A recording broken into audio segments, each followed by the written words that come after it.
السلام علیکم ورحمۃ اللہ وبرکاتہ۔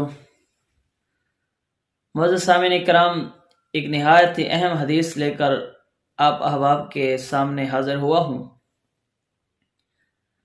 آقا نامدار، فخر موجودات، فخر بنی آدم، وجہ تخلیق کائنات، احمد مجتبی محمد مصطفیٰ صلی اللہ علیہ وسلم نے اپنے صحابہ سے سوال کیا کہ اے میرے صحابہ، مفلس کون ہے؟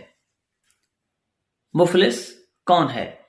نبی رحمت صلی اللہ علیہ وسلم نے جب یہ سوال کیا تو صحابہ نے عرض کی، یا رسول اللہ صلی اللہ علیہ وسلم، ہم میں سے وہ شخص مفلس ہے جس کے پاس مال و زر نہ ہو، دولت نہ ہو، ساز و سامان نہ ہو، کھانے کے لیے کچھ نہ ہو، اسے مفلس کہتے ہیں۔ لیکن نبی رحمت صلی اللہ علیہ وسلم کا سوال کرنے کا مقصد کچھ اور تھا۔ نبی رحمت صلی اللہ علیہ وسلم کی کوئی بات حکمت سے خالی نہیں ہوتی۔ اب ہم میں سے بھی ہر شخص یہی سمجھتا ہے کہ مفلس اس شخص کو کہتے ہیں جس کے پاس کھانے پینے کے لیے کچھ نہ ہو، جس کے پاس ساز و سامان نہ ہو۔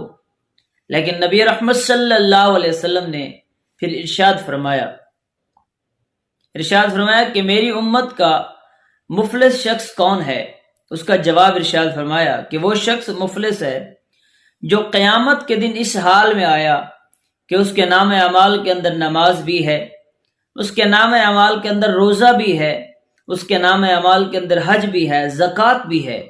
یہ سارے اعمال اس کے نام اعمال کے اندر ہیں، یہ ساریاں نیکیاں اس کے نام اعمال کے اندر ہیں، لیکن وہ اس حال کے اندر آیا کہ اس کو گالی دی، اس پر تہمت لگائی، اس شخص کا مال کھایا، اس کا خون بہایا، اسے مار دیا، اسے مارا۔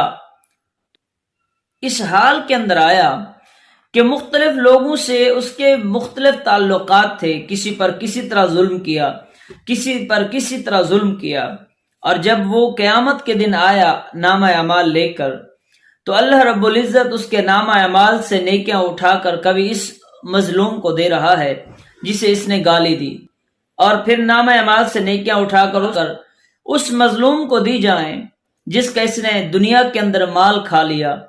کچھ نیکیاں اٹھا کر اس مظلوم کو دے دیں جس کا اس نے خون بہایا، جس کو اس نے مارا۔ تو جب نیکیاں تقسیم ہو جائیں گی، ابھی کچھ مظلوم باقی ہوں گے تو پھر کیا کیا جائے گا؟ ارشاد فرمایا پھر ان کے گناہ اٹھا کر اس کے نام اعمال کے اندر ڈال دیے جائیں گے۔ ارشاد فرمایا یہ شخص مفلس ہے جو دنیا کے اندر نیک اعمال بھی کرتا رہا، لیکن دنیا داروں کے ساتھ اس کے تعلقات ایسے تھے کہ اس نے حقوق العباد کا لحاظ نہیں رکھا، زبان سے گالیاں بھی بکتا رہا، نماز بھی ادا کرتا رہا، کسی کا مال بھی کھا گیا، حج بھی ادا کرتا رہا، زکوٰۃ بھی دیتا رہا۔ تو ارشاد فرمایا جب قیامت کے دن آئے گا یہ شخص، تو اس کے نام اعمال کی ساریاں نیکیاں تقسیم کر دی جائیں گی، اور پھر ان کے گناہ بھی اس کے کھاتے میں ڈال دیے جائیں گے، اور پھر اس کو جہنم میں پھینک دیا جائے گا۔ تو اب غور کرنا ہے کہ ہم یہاں پر نیک اعمال بھی کر رہے ہیں، تو آخر میں یہ ہمارے لیے اس وقت فائدہ مند ہوگے جب ہم دوسروں کے حقوق کا بھی خیال کریں گے۔ اگر کسی کو گالی نکال رہے ہیں، کسی پر تہمت لگا رہے ہیں، کسی کا ہم نے مال کھا لیا، تو قیامت کے دن ہم جو بھی نیک اعمال لے کر جائیں گے وہ دوسروں کے کھاتے میں ڈال دیے جائیں گے، اور ان کے گناہ ہمارے نام اعمال میں ڈال دیے جائیں گے۔ تو ارشاد فرمایا یہ شخص مفلس ہے، یہ اس دنیا کے اندر نیک اعمال کرنے کے باوجود ارشاد فرمایا آخرت کے اندر خسارے میں ہوگا۔ دعا ہے کہ اللہ رب العزت ہمیں حقوق العباد ادا کرنے کی توفیق عطا فرمائے۔